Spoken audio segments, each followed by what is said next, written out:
LIBER Anthropropheticus Scriptura Aeternitatis et Aequilibri, the Anthroprophetic Bible, the scripture of eternity and balance, transcribed by the witnesses of the seventh dawn. In the beginning was the All, and the All was divided into two spirits, Aeris and Karthatch. From light and shadow the world was born, from harmony and strife came wisdom. And man was made as the bridge between heaven and the abyss, bearing in his heart the eternal balance. This is the scripture of the origin, the trials, and the redemption of the world, of the 7 ages, and of the union that followeth the shadow. And when the 7 equilibriums are fulfilled, man returneth unto the All, and all things become one. Let balance be forever. LIBER 1, Genesis Omniae, English translation. The birth of the All, the division of light and darkness, and the gift of free will. In the beginning was the All, and the All was without form and without end, and silence lay upon the abyss, and nothing moved save the incomprehensible thought. And thought said within itself, Let there be an opposite, that knowledge may exist. And the All divided itself into 2 spirits, one of light, the other of shadow. And it breathed forth the spirit of light, and named her Aeris, the mother of mercy and order. And it breathed forth the spirit of shadow, and named him Karthatch, the brother of strife and change. And the All said, Ye are my members. Ye were not created for war, but for balance. But Karthatch looked into the abyss, and loved motion and breaking. Aeris looked into the heavens, and loved harmony and keeping. And between them there was breath, like the beating of a heart. And from that breath were born the mother earth and the father heaven, and their children without number. The stars, the fires, the waters, and the winds. And the All beheld its work, and said, It is good, yet I desire a mirror that shall know me. Then it formed the earth, and from her dust shaped a body, and breathed the spirit of Aeris, and the fire of Karthatch into it. And man was made, the image of 2, bearing light and shadow within his breast. And the All said, I give unto thee free will, that thou mayest choose between light and shadow. Within thee shall be the path of balance, in thee are Aeris and Karthatch joined. And the All placed man in a living garden amid waters and mountains, and gave him the name of memory. And Aeris spoke, saying, Keep nature as thy mother. And Karthatch spoke, saying, Test thy strength in all things. And man listened to both and became wise, yet also proud.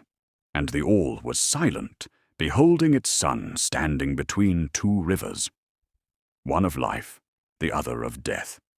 And the wind whispered in the stillness, saying, Thus begins the age of trials. So came the first light, and the first shadow, and from them was born all history. In the end of days, when the 7 trials are fulfilled, man shall return unto balance, and shall know the path of the All. LIBER 2, Decadentia Lucis, English translation. Of the fall of man and the separation from the All. Here begins the 2nd book of the Anthroprophetic Testament, which speaks of the fall of light, and of man separated from the voice of the All.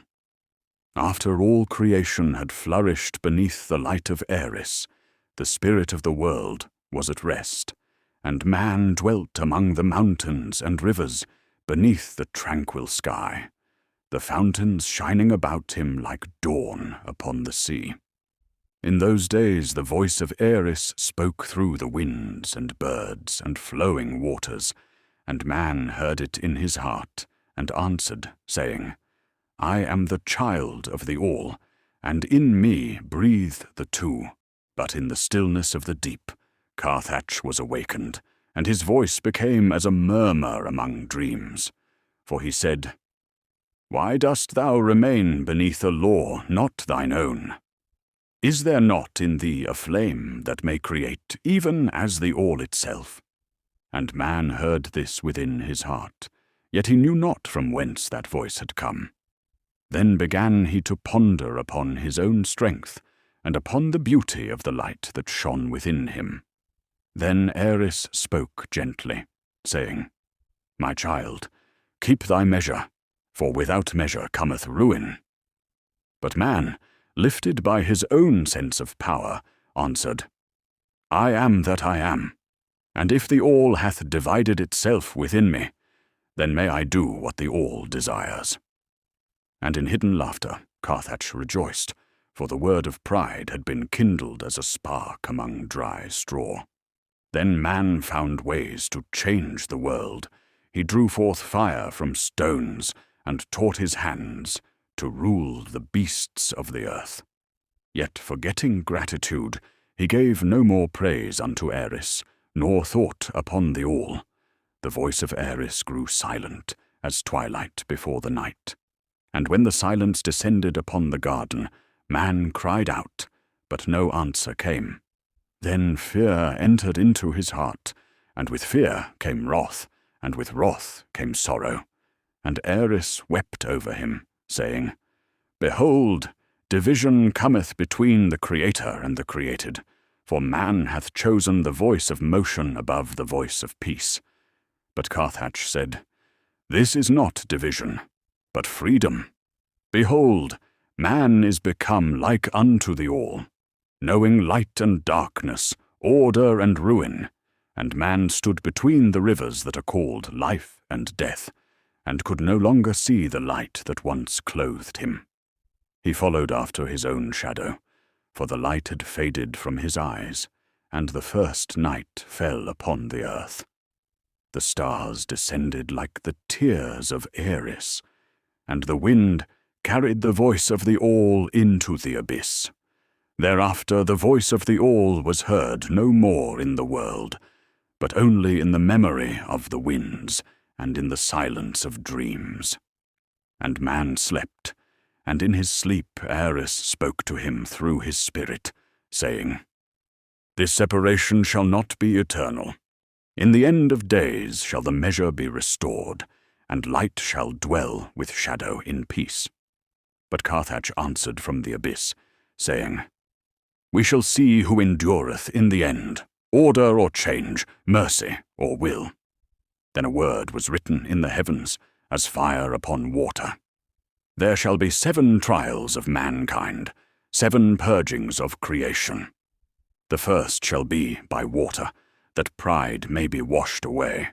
The second by fire, that desire may be purged. The third by iron, that violence may be broken. The fourth by plague, that frailty may be remembered. The fifth by steel, that knowledge may be judged. The sixth by the mark, that shall touch the flesh of man, like the heart of the serpent. The seventh by resurrection, when flesh shall rise against flesh, and life against life. And Aeris said, "He who standeth in the midst, neither yielding nor exalting himself, shall be saved." And Karthatch said, "He who trusteth in me shall rule over all." And the all was silent, for the time of trials had begun. And man walked the world without the voice, seeking the light among the ashes of his own hands. LIBER 3, De Exilio Hominis, English translation, concerning the banishment of man and the great flood. After the voice of the all withdrew and the spirit grew silent upon the earth, a vast emptiness was born within the hearts of men. The light of Aeris was veiled in the mist of sorrow, and the shadow of Karthatch began to creep among souls. Man walked across the barren plain without the divine voice, and knew himself to be alone. He wept over the work of his own hands, saying, "What is life without the word of the Creator?" Am I empty, or am I God? And Aeris breathed across the mountains in mercy. But man did not hear, for his ears were closed by the sound of his own thoughts. Yet Karthatch whispered in the wind, saying, Behold the earth beneath thy feet. This is thy kingdom. Make thy blood thy law, and thou shalt have no need of Aeris nor the All. And man believed the word of shadows, and built great cities and altars of stone, that his name might be remembered forever. And in those days arose 2 brothers from the dust of exile. One tilled the soil, and the other forged iron. But their hearts were not one. And the smith envied the farmer, for the earth of Aeris had blessed his seed. And in the night his wrath was kindled, and he lifted his hand against the innocent, and slew him in the field. And the earth drank the blood of his brother, and cried out unto heaven. And Aeris said in silence, Why hast thou spilled blood within my garden? Behold, a day shall come, when thine own blood shall cry from the ground. But Karthatch laughed, saying, Behold, my son is made strong. He weeps not for the dead, but reigns by the sword. Then the sons of men were scattered over the wide lands, and their tongues were divided as flames upon the water. And each sought to build eternity for himself, ascending toward heaven by steps of stone. But falling, they became as broken stars, finding no peace. And many ages passed, and the heart of man grew hard as iron. And in that time the All took pity upon Aeris, for the earth was filled with iniquity, and the cry of the innocent. And Aeris cried unto the heights, saying, Lord of the All, wilt thou not leave a seed of light within the darkness? And a voice answered from the abyss, saying, Behold, I shall make purification in water, and mercy shall be mingled with judgment. I shall not destroy all, but shall leave the root of a new flower.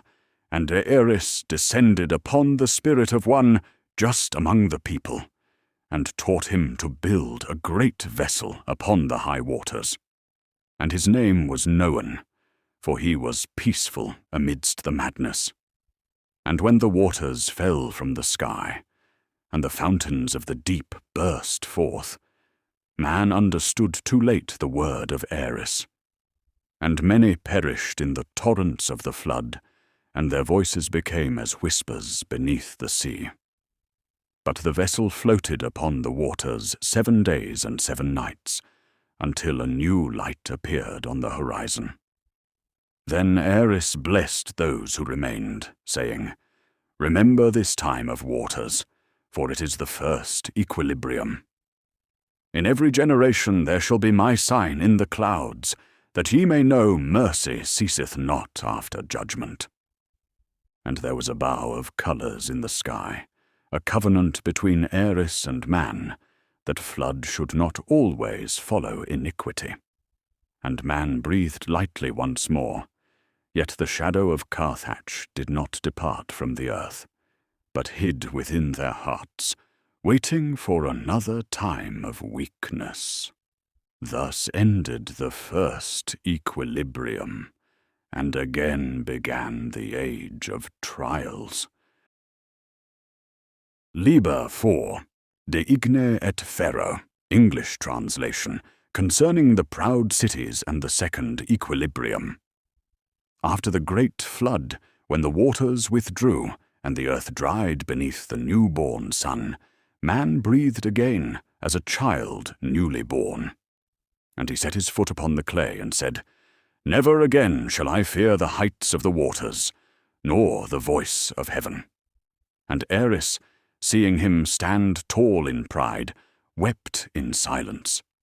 But Karthatch, beneath the shadow of the clouds, whispered to him, Raise thy tower unto the stars, that the voice of the All may never reach thee. Make fire thy servant, and thou shalt rule the world. Then man found the veins of iron in the belly of the earth, and kindled the coals to shape the metal. By his craft he made swords and shields and walls and gates. And he rejoiced in the sparks as in newborn stars, saying, Behold, I am as the all itself. I make from stone my will. But the fire that is made for light also consumes in pride. And in the great city that was called Lathar, the sons of men gathered to set their throne among the clouds. And they were called the priests of Ion, for they sacrificed to the flames by night and by day. And Karthatch entered their hearts through the smoke of their altars, teaching them to forge weapons that drank blood as wine. And man rose against man, and the earth became a tomb for men. Where once were songs and ploughs, there were now cries and the clash of iron. And Aeris cried from above, Behold, ye forget my peace, ye are become engines without hearts. But they heard not, for the thunder of their wars drowned every sound of mercy, and the light of the heavens was darkened by the smoke of burning cities, and the rivers were turned to blood. For 3 times and a half the world burned, until the very sky melted like wax in the heat. Then a great voice came forth from the deep, not as wrath, but as a groaning. It is enough. And a cold wind descended from the north, and the fires died like candles beneath the rain. And man stood among the ruins, naked and trembling. Then Aeris descended in a thin cloud, and said to the survivors, This is the second equilibrium. Fire hath purged pride, as water purged corruption. Yet still the shadow of Karthatch abides in thee. Thou canst not flee it, but by the wisdom of humility. And she blessed those who remained, teaching them to sow again, not in arrogance, but in grace. From the ruins of Lathar grew a new garden, and a white flower rose among the ashes, and man called it renewal, for from it life sprouted again. But Karthatch had not perished in the flame. He hid himself within the iron made by human hands. And whenever man touched the metal, he heard a whisper saying, Remember thy power. Thus the servant became the master, and through iron wrath was learned anew. And Aeris beheld the fate of mankind, saying, They are not yet ready for eternal peace. A third equilibrium is needed. And she wrote her word upon the winds, that the prophets to come might read it in the air. After fire shall come iron, after iron, pestilence, after pestilence, the star of blood, and then shall the world be made new again. Thus was the second equilibrium sealed, and man walked among the ashes of light and shadow, bearing iron as his heart. LIBER 5, De Bello et Fide, English translation. Concerning the third and fourth equilibriums, iron and plague. And after the great fires, when the ashes veiled the earth as a white blemish, man rose once more, with iron in his hand and pride in his heart. And the nations said, Not from fear, but from glory shall we build our altars. And each man made for himself a god in his own image. And Karthatch, who lay hidden in the iron, whispered among the blades, Behold, I am thy voice, and through me shalt thou gain dominion. And men armed with iron went forth beneath holy banners, crying the names of Aeris and the All, yet slaying for their own pride. Thus came the third equilibrium, the age of iron. Kings bore crowns as dead stars, and priests blessed the swords in the name of mercy. And the earth became a tomb of holiness, and Aeris cried from the heights, Ye would defend peace through blood, yet peace is not born of iron. But none heard her, for the world resounded with the clamour of arms.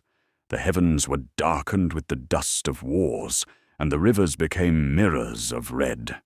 Then rose the voice of an old prophet, saying, "The iron ye carry shall become your enemy."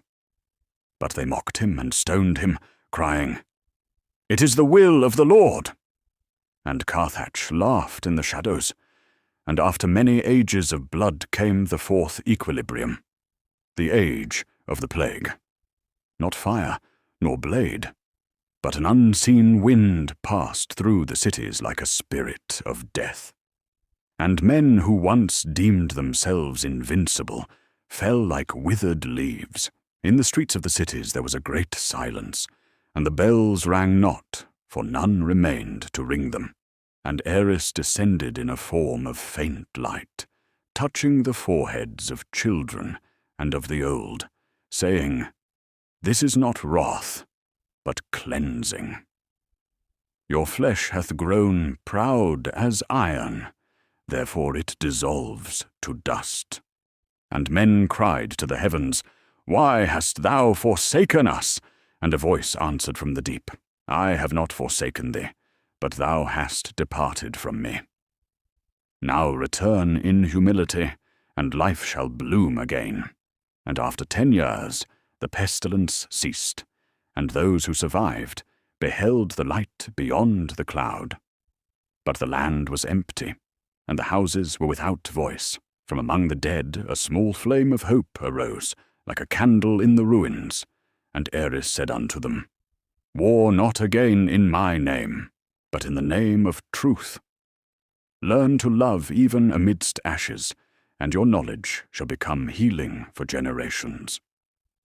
But Karthatch, enraged that the plague had not broken the human spirit, withdrew into silence, preparing his final trial. And Aeris knew this, and wrote her word upon the moon. After the plague shall come the star of blood, after the star, the mark of the beast, and after the beast, the resurrection of flesh. Then shall come the final equilibrium, and all things shall return to the source. And man, weary yet wise, sat upon the earth and said, "Let the will of the balance be done."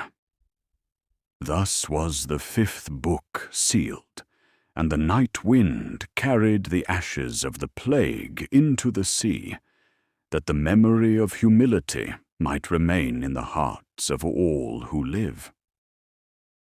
LIBER 6, De Signo et Resurrectione, English translation. Concerning the 6th and 7th equilibriums, the mark and the return of flesh. And it came to pass after the age of false peace, when the earth again abounded in craft and in voice, yet failed in spirit, for man had forgotten prayer.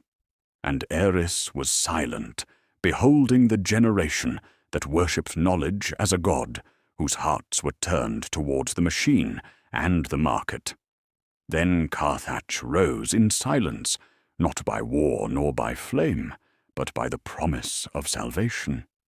And he spoke through the tongues of learned men, saying, "Behold, a new sickness shall come that shall touch the flesh, but I possess a mark that shall deliver thee from death." And fear entered into all nations, for a fever arose without cause, and the flesh of men burned as a furnace in the twilight. The dead lay in the streets unburied. Then the rulers of the earth assembled, and under counsel of shadow they said, "Let us make one sign upon the flesh, that it may give life and preserve order." And in the name of mercy, the mark was pressed upon their hands and foreheads. And it was said, "He that hath the mark shall live." But Aeris cried from the clouds, "Touch not what ye comprehend not, for the medicine Karthatch gives is as a sweet poison." And at first it seemed good, for the fever ceased and bodies rose in health. But within 40 days the voice of the dead was heard in the fields, for they who had received the mark and slept in peace began to stir again, not with soul, but with an empty and ravenous will. Their eyes burned as coals long cold, and their voices became a grinding among the living. And Karthatch laughed upon the mountains, saying, "Behold, this is my resurrection. I recall not the spirit, but the hunger. I return not life, but appetite. And the second pestilence fell upon the whole world, not by fever, but by the flesh itself rising against itself. Men feared the living and the dead alike, and no place was left untainted. Then Aeris descended unto the remnant of the righteous, saying, Not all flesh shall be devoured by the wrath of Karthatch. Whosoever abideth in my heart, though he walk in shadow, shall yet live. And she marked them with an invisible light, which the eyes of the dead could not perceive. And they were few in number, alive not by strength, but by mercy. And they hid themselves in caves and mountains, praying night and day. Let the will of the balance be done. Then a great voice sounded from the midst of heaven, saying, It is accomplished. The 7 trials are fulfilled, and the earth trembled, and the sea roared, and fire descended like a red dawn. And Aeris beheld Karthatch fall into his own abyss, bound with chains of light. And she said, The time of testing is ended. But before he was wholly cast down, Karthatch cried, Even in thy triumph I shall dwell in the heart of man, until he himself chooseth the balance. And Aeris answered, So let it be. I destroy not the shadow, for without it the light is not known. Then the heavens opened, and all flesh uncorrupted shone as purified gold. The sea gave up its dead, and they walked in the light, not in frenzy. And the voice of the all, long silent, spoke, The end is not death, but measure. I am the beginning and the stillness.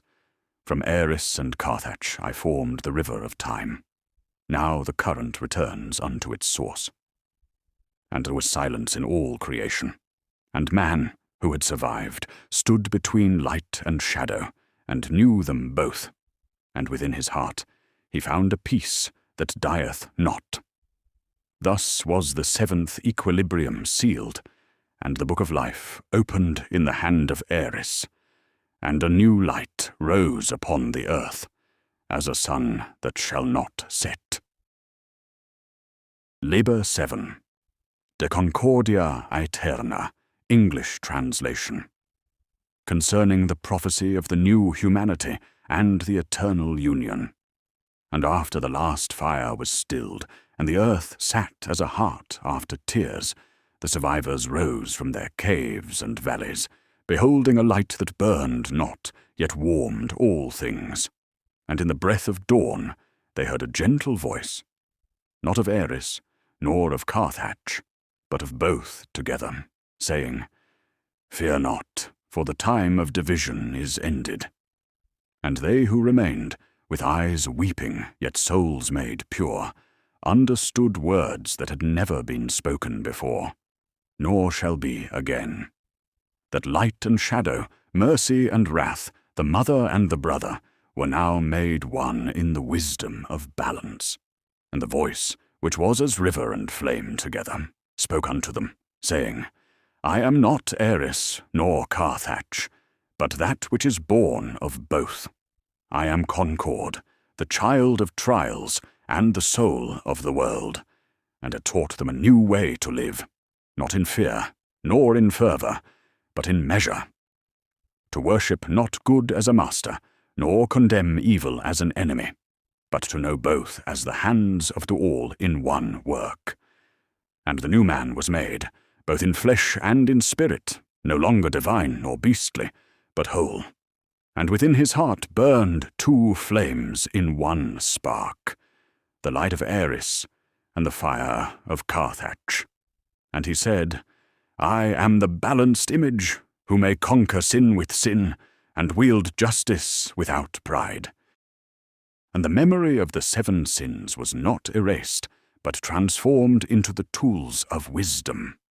Wrath became zeal for righteousness, lust became the love of creation, greed became care for posterity, envy became desire for knowledge, gluttony became gratitude, sloth became serenity, and pride became humble dignity. And through this transmutation of sins into virtues, the new man became both strong and gentle, as the wind that strikes yet purifies. And he said, By sin shall I master sin, yet not fall. By shadow shall I guard the light.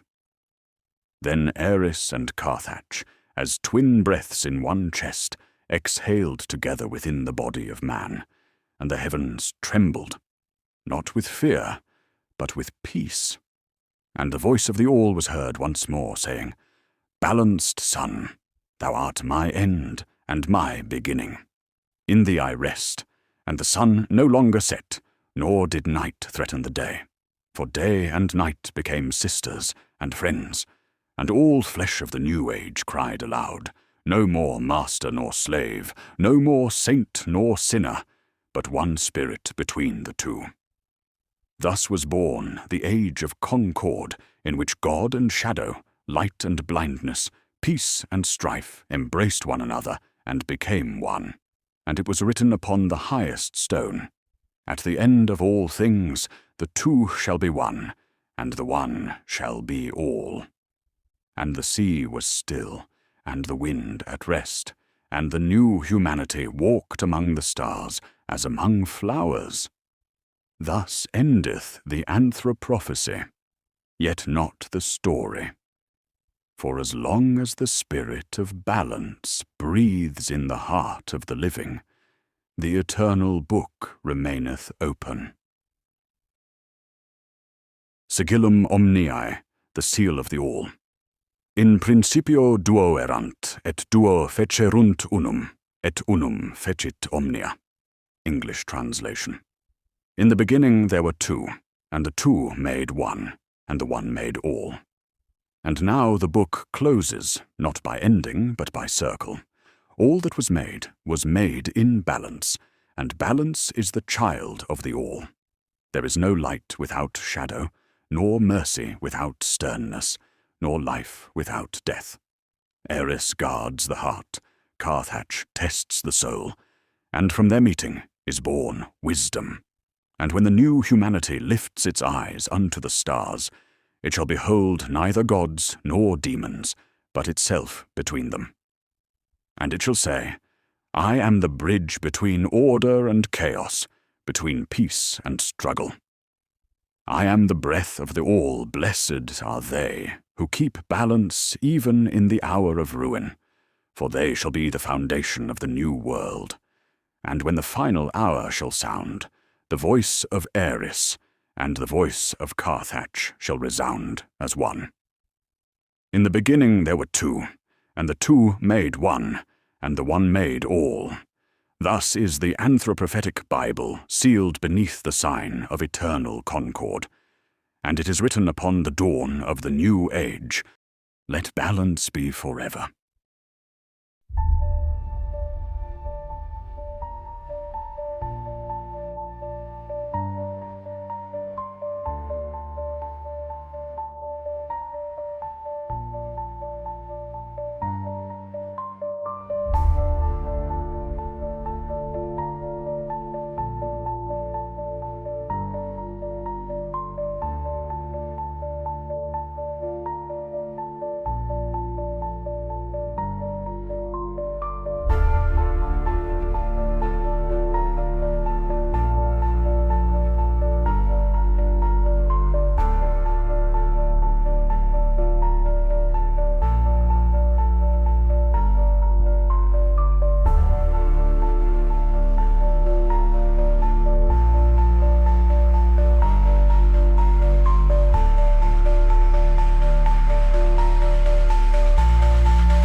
vos vocem mendaces estis, ignis est judicium meum, Aeris me reliquit, mortem dabo pro peccatis, sanguis vocat. Falsum lumen occident, mortuis surgent, non ad vitam, sed ad poenam.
Mendaces sed miseris sent, bonignis et lumen curat. Nunquam terre libmi, peccatum est dolor non crimen, et ubi sanguis fluit, ibi spes manet, ego sum ventus, ego sum pax, audim me Karthatch.